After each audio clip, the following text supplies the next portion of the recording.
How to control your anger before it controls you. 10 life-changing strategies. Have you ever felt like anger takes you by surprise, like a wave that sweeps you away without warning? Breathe. You're in the right place. Today we're not here to judge you for getting angry. We're here to help. I'm Gabriel Porras, someone who deeply believes in the power of clarity and calm, and today I'll share 10 practical, simple, and deeply transformative strategies so you're not a slave to anger, but a master of yourself, so you can control your anger before it controls you. Thousands of people have used these tips and felt a real change. Today, that same change can be yours. 1. Pause. Press the magic button of self-control. When you feel the pressure rising, stop.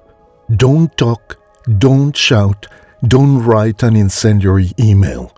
Don't act out. Just breathe. Breathe. Breathe. Snap out of the angry trance. Don't let yourself be pushed into responding. Sometimes doing nothing is the wisest course of action. When you get angry, when you get offended, you surrender control to the thing that offended you, to that person who offended you.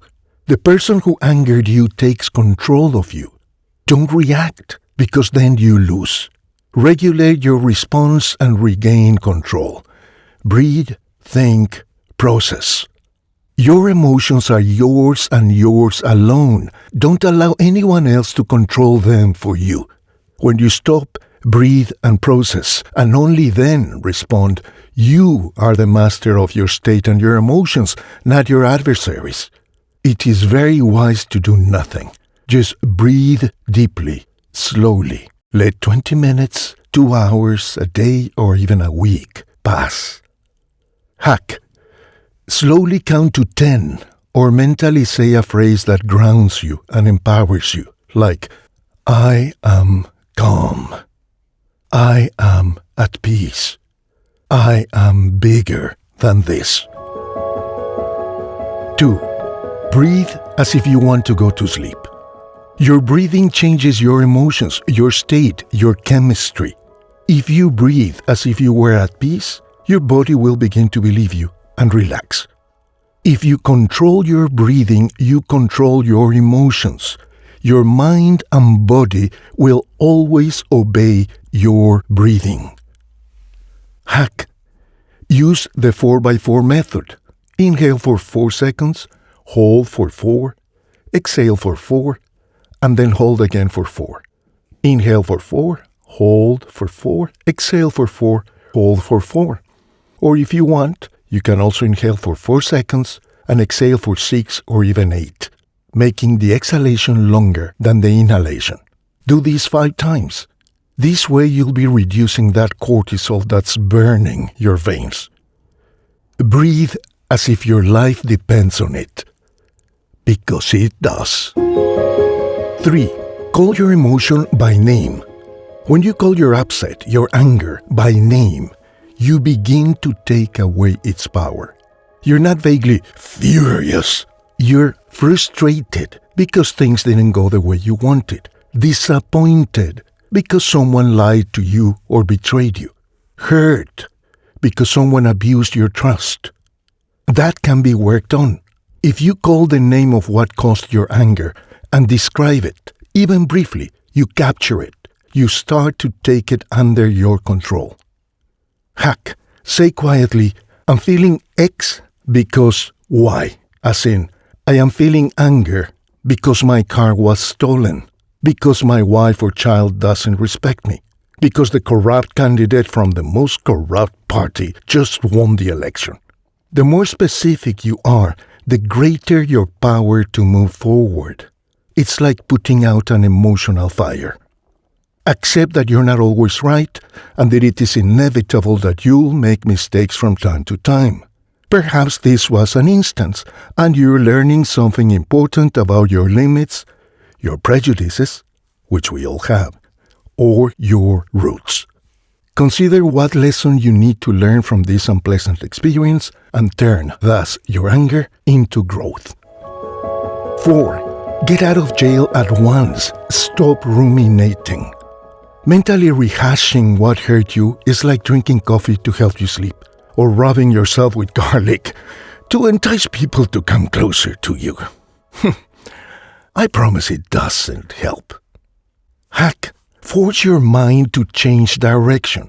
Punch a cushion or pillow like you're a boxer. Go for it. Punch that pillow or cushion to submission. Throw cold water on your face. Draw a big, glaring fire with red and orange crayons. Jump. Go for a walk. It's better to interrupt your state at the moment than to interrupt the rest of your life because you did something stupid when you were angry. 5. Be the observer, not the volcano.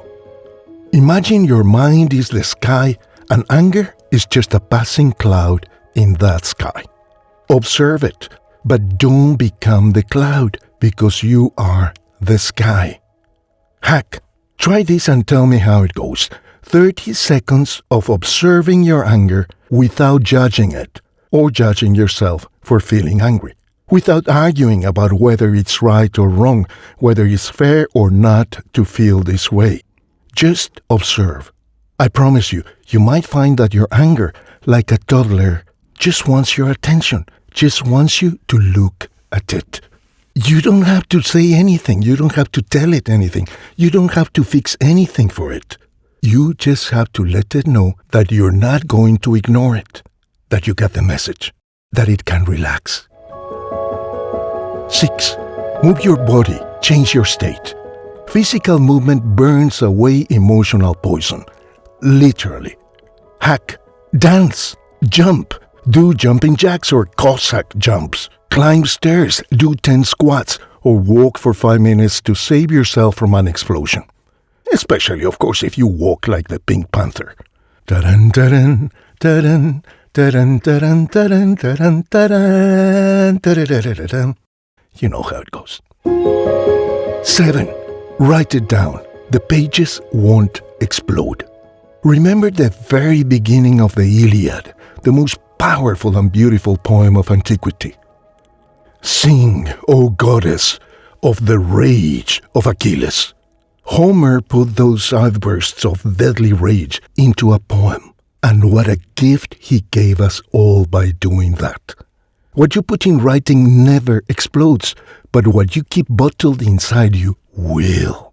If you have good reasons to be very angry, and there are many, write them down. Don't be silent. Don't bottle them up. They'll ruin your digestion and will later come out as veiled or overt aggression that will cause you more problems. Never ignore your anger. Observe it. Listen to it. Understand it. Give it a positive, life-enhancing form of expression, an outlet. For anger is a source of energy for transforming the world. Yes, anger is a source of energy to transform the world around us. Channel it through a creative avenue, and it could become your superpower. Hack. Write. Scribble a note on your phone or in the back of an envelope with everything you want to say. Leave it and read it after a couple of days. 90% of the time, you won't want to say it the same way again. It will be much tamer, like the cinders of a fire. 8. Use empathy as a shield. Learn this if you haven't learned it yet.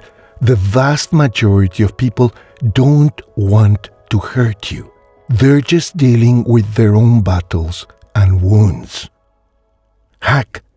Whenever someone unpleasant comes along, ask yourself, what if this person is acting from their pain, not their malice? 9. Remember everything that is at stake when you explode. Every outburst comes at a price. Words that are never forgotten. Relationships that grow cold. Hack. Before reacting, visualize a picture of the future you long to build or the face of someone you love. Is it worth losing all that for this moment of anger? Of course not. 10. Ask for help. Don't carry the world alone. Asking for help is never a sign of weakness. It's about maturity, love, and self-respect. Hack. Having an emotional ally, someone you can vent on without recriminations, malice, or judgment, can prevent many crises in life. What a blessing to have someone like that.